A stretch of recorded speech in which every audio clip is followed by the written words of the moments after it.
Bom dia a todos. Gostaria de informar que eu criei uma comunidade no WhatsApp, onde eu estou postando as homilias e onde irei colocar algum material de vez em quando, como uma apostila ou um e-book com as séries que tenho feito. Uma comunidade no WhatsApp não é um grupo onde todos podem postar, mas somente o administrador. Para entrar nesta comunidade, clique no link na descrição do vídeo. Agora vamos à homilia de hoje. Só um pequeno parênteses, seria muito bom se vocês divulgassem as minhas homilias para que muitas pessoas possam ter acesso a estes conteúdos que não existe muito por aí e assim contribuir para o enriquecimento espiritual de muita gente. Querido Jesus, lerei agora as páginas da Tua vida, que elas me levem a Te amar cada vez mais e que Tuas palavras firam o meu coração e me levem a mudar de vida. Comemoramos hoje a festa da apresentação de Nossa Senhora. O Evangelho de hoje é o Evangelho de São Mateus, capítulo 12, versículos 46 a 50. Naquele tempo, enquanto Jesus estava falando às multidões, sua mãe e seus irmãos ficaram do lado de fora procurando falar com ele. Alguém disse a Jesus: "Olha, tua mãe e teus irmãos estão aí fora e querem falar contigo." Jesus perguntou àquele que tinha falado: "E quem é minha mãe e quem são meus irmãos?" E, estendendo a mão para os discípulos, Jesus disse: "Eis minha mãe e meus irmãos. Pois todo aquele que faz a vontade do meu Pai que está nos céus, esse é meu irmão, minha irmã e minha mãe." Palavra da salvação, glória a vós, Senhor. Vamos olhar para Jesus. A festa que comemoramos hoje é a festa do dia em que Nossa Senhora foi apresentada pelos seus pais, São Joaquim e Santa Ana, a Deus no templo. Apoiando-nos apenas nos evangelhos, não temos nenhuma informação da infância de Nossa Senhora. A festa que celebramos hoje não tem a sua origem no evangelho, mas numa antiga tradição. Podemos dizer que hoje é a festa da total entrega de Nossa Senhora a Deus e da sua plena dedicação aos planos divinos. Esta entrega foi feita pelos seus pais logo que ela nasceu, mas tornou-se pessoal quando atingiu o seu uso de razão. Vendo a entrega tão generosa de Nossa Senhora a Deus, pedimos hoje à nossa Mãe que nos ajude a tornar realidade essa entrega total do nosso coração a Deus.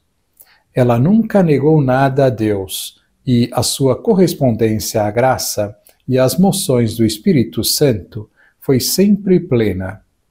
Devemos aprender dela e dar-nos por inteiro ao Senhor com uma plenitude e correspondência generosa no meio dos nossos afazeres cotidianos. Gostaria de continuar citando umas palavras de Dom Rafael Llano falando a este respeito. Deus tem para cada um de nós planos magníficos, como um pai tem para cada um dos seus filhos os melhores projetos. Talvez ele, de alguma maneira, poderia dizer-nos aquelas palavras da Sagrada Escritura: "Eu te escolhi antes da constituição do mundo. Antes que no seio fosses formado, eu já te conhecia. Antes do teu nascimento, eu já te havia consagrado e te havia designado profeta das nações."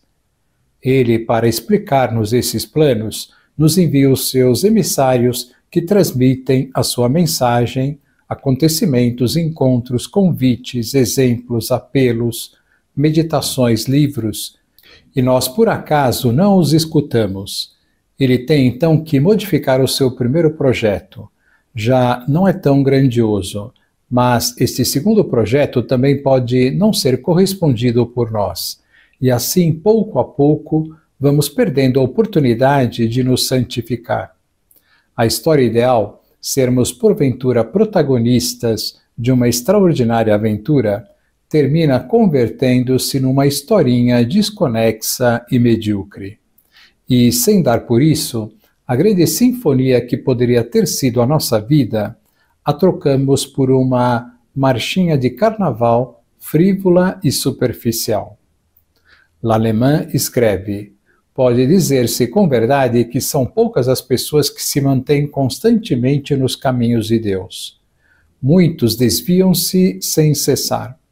O Espírito Santo chama com as suas inspirações, mas, como não são dóceis, cheios de si mesmos, apegados aos seus sentimentos, autossuficientes na sua própria sabedoria, não se deixam conduzir, só entram, raras vezes, no caminho e desígnios de Deus.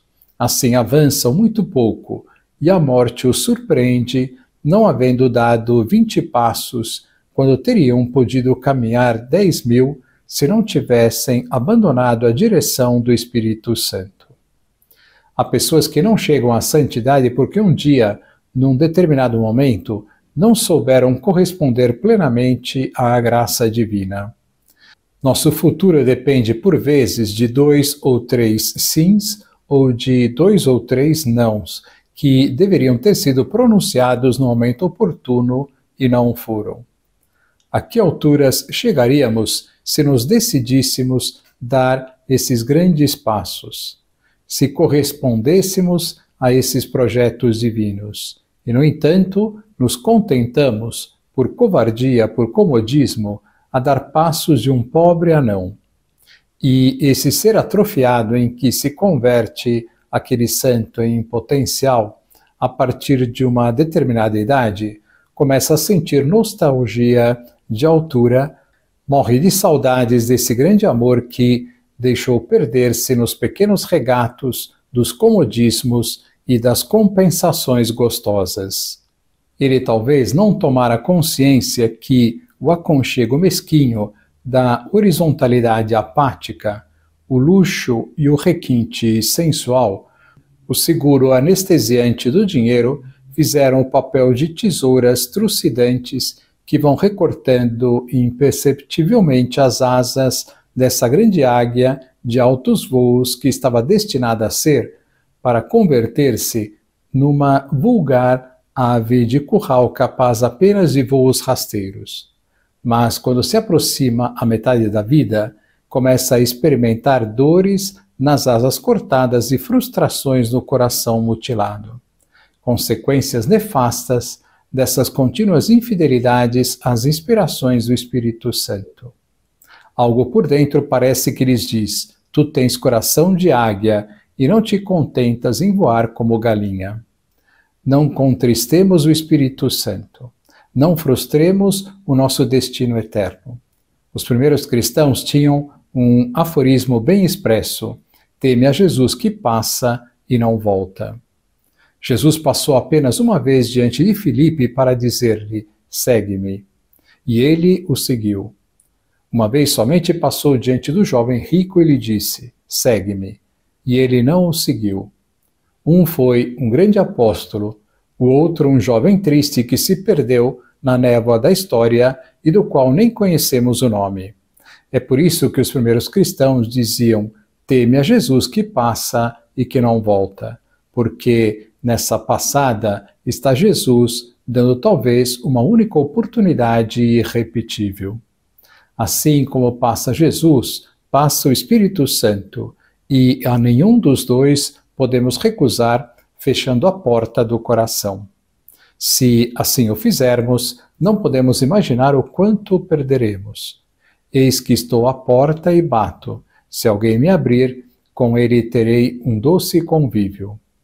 Temos que ter um santo temor de contristar o Espírito, de que passe ao nosso lado e não o atendamos, de que bata na nossa porta e não a abramos. Abrir a porta, eis o segredo. Em certa ocasião, numa exposição de um conhecido pintor nordestino, apareceu uma personagem batendo numa porta trancada. Alguém comentou com o autor: esqueceu de pintar a maçaneta. Não, respondeu sorrindo o artista. A porta é a porta do coração, só se abre por dentro.